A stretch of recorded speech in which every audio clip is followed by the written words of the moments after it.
ختم نبوت۔ اب میں آپ کو بتانا چاہتی ہوں کہ اس زمانے میں اسلام کا سچا اور سیدھا راستہ معلوم کرنے کا کوئی ذریعہ محمد مصطفیٰ صلی اللہ علیہ وسلم کی تعلیم اور قرآن مجید کے سوا نہیں ہے۔ آپ صلی اللہ علیہ وسلم تمام نوع انسانی کے لیے خدا کے پیغمبر ہیں۔ ان پر پیغمبری کا سلسلہ ختم کر دیا گیا۔ اللہ تعالیٰ انسان کی جس قدر ہدایت کرنا چاہتا تھا وہ سب کی سب اس نے اپنے آخری پیغمبر کے ذریعے بھیج دی۔ اب جو شخص حق کا طلب ہو اور خدا کا مسلمان بندہ بننا چاہتا ہو، اس پر لازم ہے کہ خدا کے آخری پیغمبر پر ایمان لائے۔ جو کچھ تعلیم انہوں نے دی ہے اس کو مانے اور جو طریقہ انہوں نے بتایا ہے اس کی پیروی کرے۔ ختم نبوت پر دلائل۔ دیکھیں، پیغمبری کی حقیقت میں نے آپ کو پہلے بتا دی ہے۔ اس کو سمجھنے اور اس پر غور کرنے سے آپ کو خود معلوم ہو جائے گا کہ پیغمبر روز بروز پیدا نہیں ہوتے، نہ یہ ضروری ہے کہ ہر قوم کے لیے ہر وقت ایک پیغمبر ہو۔ پیغمبر کی زندگی دراصل اس کی تعلیم و ہدایت کی زندگی ہے۔ جب تک اس کی تعلیم و ہدایت زندہ ہے، اس وقت تک گویا وہ خود زندہ ہے۔ پچھلے پیغمبر مر گئے کیونکہ جو تعلیم انہوں نے دی تھی دنیا نے اس کو بدل ڈالا۔ جو کتابیں وہ لائے تھے ان میں سے ایک بھی آج اصلی صورت میں موجود نہیں۔ خود ان کے پیرو بھی یہ دعویٰ نہیں کر سکتے کہ یہ ہمارے پاس پیغمبروں کی طرف سے دی ہوئی اصلی کتابیں موجود ہیں۔ انہوں نے اپنے پیغمبروں کی سیرتوں کو بھی بھلا دیا۔ پچھلے پیغمبروں میں سے ایک کے بھی صحیح اور معتبر حالات آج کہیں نہیں ملتے۔ یہ بھی یقین کے ساتھ نہیں کہا جا سکتا کہ وہ کسی زمانے میں پیدا ہوئے، کہاں پیدا ہوئے، کیا کام انہوں نے کیے، کس طرح زندگی بسر کی، کن باتوں کی تعلیم دی اور کن باتوں سے روکا۔ یہی ان کی موت ہے، مگر آپ صلی اللہ علیہ وسلم زندہ ہے کیونکہ ان کی تعلیم و ہدایت زندہ ہے۔ جو قرآن انہوں نے دیا تھا وہ اپنے اصلی الفاظ کے ساتھ موجود ہے۔ اس میں ایک حرف، ایک نقطہ، ایک زیر و زبر کا بھی فرق نہیں آیا۔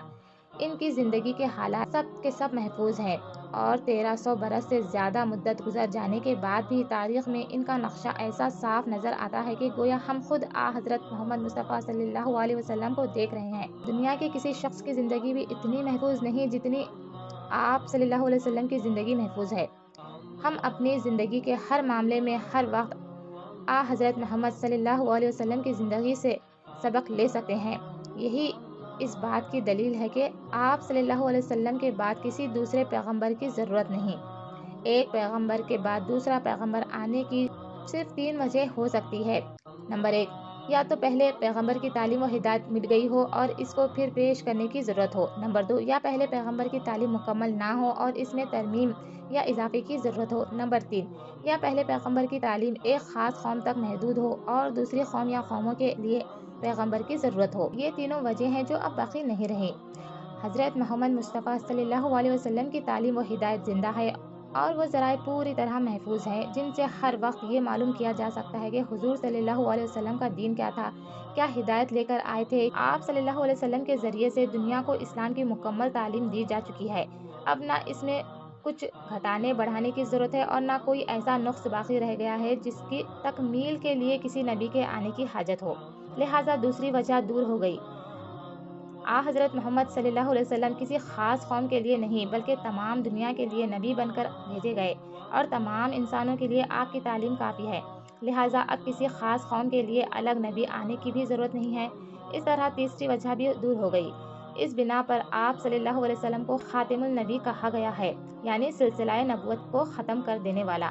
اب دنیا کو کسی دوسرے نبی کی ضرورت نہیں ہے بلکہ صرف ایسے لوگوں کی ضرورت ہے جو آپ صلی اللہ علیہ وسلم کے طریقوں پر خود چلیں اور دوسروں کو چلائیں، آپ کی تعلیمات کو سمجھیں، ان پر عمل کریں اور دنیا میں اس قانون کی حکومت قائم کریں جس کو لے کر آپ صلی اللہ علیہ وسلم تشریف لائے۔